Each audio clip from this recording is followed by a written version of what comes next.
Hello po sa inyong lahat mga kabarya. Nandito na naman po ako si Pinoy Coin Hunter para atin pong pag-usapan ang tungkol dito sa mga 10 piso error coin na mga Antonio Luna commemorative coin. Yan. Kaya yung ating pong aalamin dito ay yung kanilang presyuhan. Yan, kung magkano nga ba yung mga error coins na ito. Kasi para po sa mga hindi nakakaalam, kung error coin po ang ating pinag-uusapan na isang barya, ay mas mataas po talaga ang halaga nito.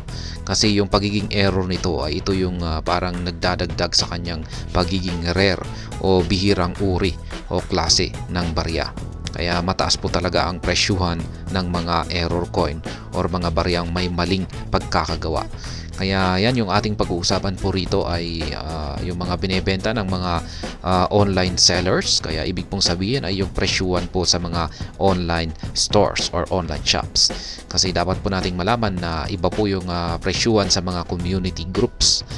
Ayan, talagang mas mababa po talaga ang presyuhan sa mga community groups kumpara dito sa mga online stores. Pero ang pagkakaiba po ay sa community groups ay mas madali po nating ibenta, mas mabilis yung bentahan sa mga community groups kumpara dito sa mga online stores. At dito sa mga online stores ay pwede pa tayong madali sa mga fees, yung mga babayaran natin ng mga mga delivery fee, ayan, mga transaction fees. Ayan, ngayon ay umpisahan na po natin yung mga presyuhan ng mga error coins dito na 10 piso na Antonio Luna commemorative coin po ang mga ito. At yung presyuhan po kasi nito ay nakadepende po kasi sa kanilang pagiging error or maling pagkakagawa.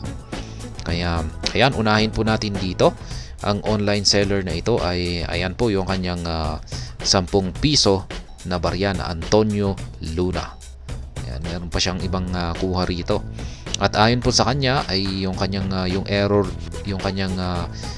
sa kanyang 10 piso na ito ay yung nandito sa ulo ng kabayo ni Antonio Luna. Ayan, mapapansin natin dito, ayan. At dito ay dinagyan po niya ng bilog para mas madali po nating mapansin yung kanyang error.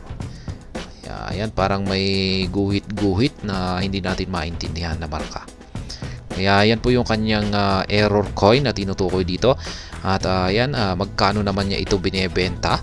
At yan po ang ating malalaman sa ngayon. At yan, binebenta po niya ang kanyang Antonio Luna commemorative coin na may error sa halagang 40,000 pesos. At saka yan, lightly used daw po ito. Ayan, kitang-kita natin, pero hindi lang kaya parang aksidenteng nagasgas lamang yan, o may parang nangyari na para nagdulot ng ganyan. Yan, hindi kasi ganong malinaw. Sana medyo yan, may advantage kasi kapag mas maganda yung kuha natin sa ating mga barya. Kasi sa ganitong kuha ni online seller ay parang hindi ganong mapansin yung kanyang error na ito. At ayan, binebenta po niya ito sa halagang 40,000 pesos. Ayan, dito naman po tayo. Ayan, ito naman yung kanyang 10 piso na Antonio Luna. Ayan, mukhang ito po yung nakalipas na video na aking ikinontent kung saan ay binebenta po niya ito sa halagang 250,000 pesos. Yan. Mapapansin natin, linagyan po niya po ito ng goma dito sa gitna para ito yung palatandaan natin. Ngayon, kung pag ibabaliktad po natin yan, i-flip po natin yung barya na ito, ay ganyan po yung makikita natin. Nakatabingi po siya or nakatagilid yung kanyang disenyo. Dapat ay maayos din po ito na nakapantay din po siya. Yung gitna po niya ay nandito rin dapat sa gitna ng barya na ito, pero hindi po siya tumapat. At ayan, maliban po dyan ay meron na rin po siyang isa rito. Yan, ito na rin yung 10 piso na 2015. Ganun din yung kanyang error dito. Yan, linagyan niya ulit ng goma dito sa gitna bilang palatandaan. At yan, nung binaliktad niya po ito ay ayan, hindi po siya tumapat. Ayan, dapat maayos din po ito na nandito sa gitna yung goma. Ayan, yung gitna. Dapat ganyan po siya. Nakikita natin dito na tagilid. Kaya yan po yung kanyang mga pagkakamali sa pagkakagawa ng ng dalawang barya na ito. At ibinebenta po niya ito sa halagang ayan, 250 pesos lang naman. Ayan, sa tingin ko makukuha na natin ito, yung dalawang piraso na ito sa halagang 250 pesos. Pero grabe yung kanyang benta nung yung dito sa kanyang isang yan, yung kanyang baka nagkamali lamang po siguro siya ng presyo rito. Kaya ayan, wala po siyang ayan, error coin lang yung kanyang description. Baka papalitan niya yung kanyang presyo dyan. Baka nagkamali lamang po siya siguro. Or malamang ay baka nasama yung ito. Dapat hindi lamang ito, hindi po ito kasama siguro. Ayan, baka ito lamang po siguro yun, yung 250, yung binebenta niya sa 250 pesos. At ayan, dito naman po tayo sa pangatlo.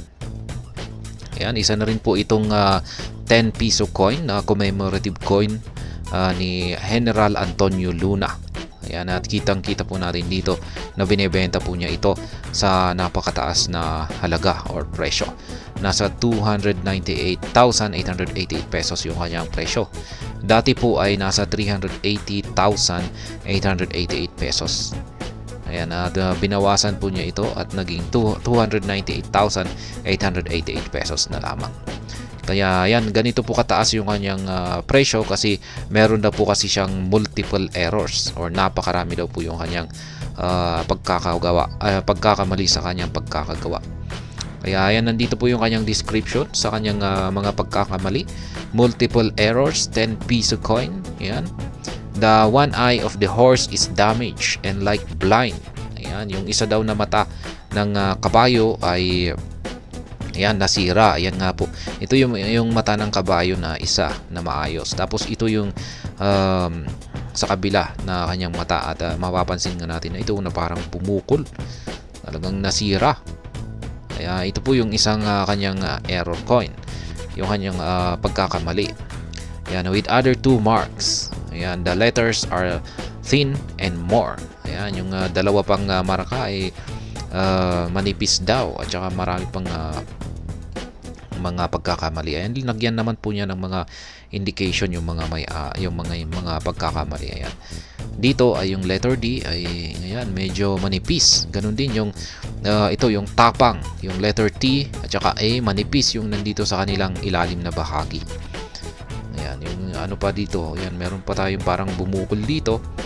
Ayan, ganun din dito sa ayan, ito yung selyo.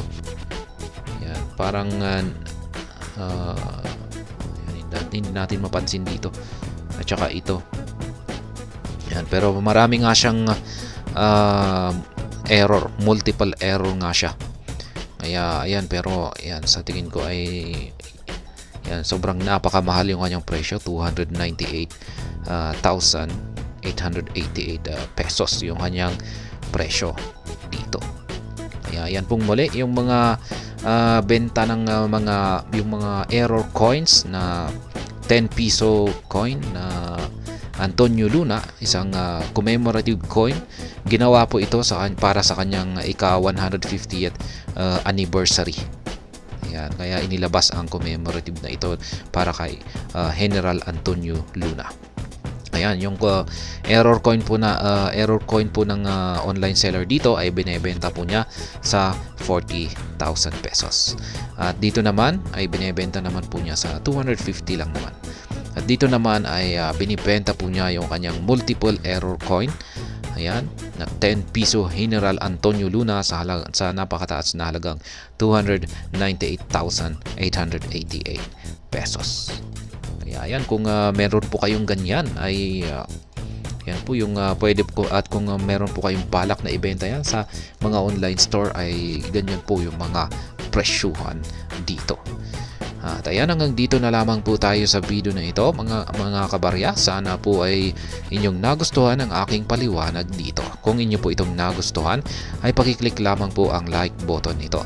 Para naman po sa mga bago lamang dito, kayo po ay aking inaanyayahan para mag-subscribe. Pakiclick na rin po ang bell icon nito dahil ito po ang siyang magsisilbing notification nito sa mga bago kong videos na akin pong ina-upload sa aking YouTube channel na ito. Marami pong salamat sa panonood, ingat po tayo lagi at God bless po sa ating lahat.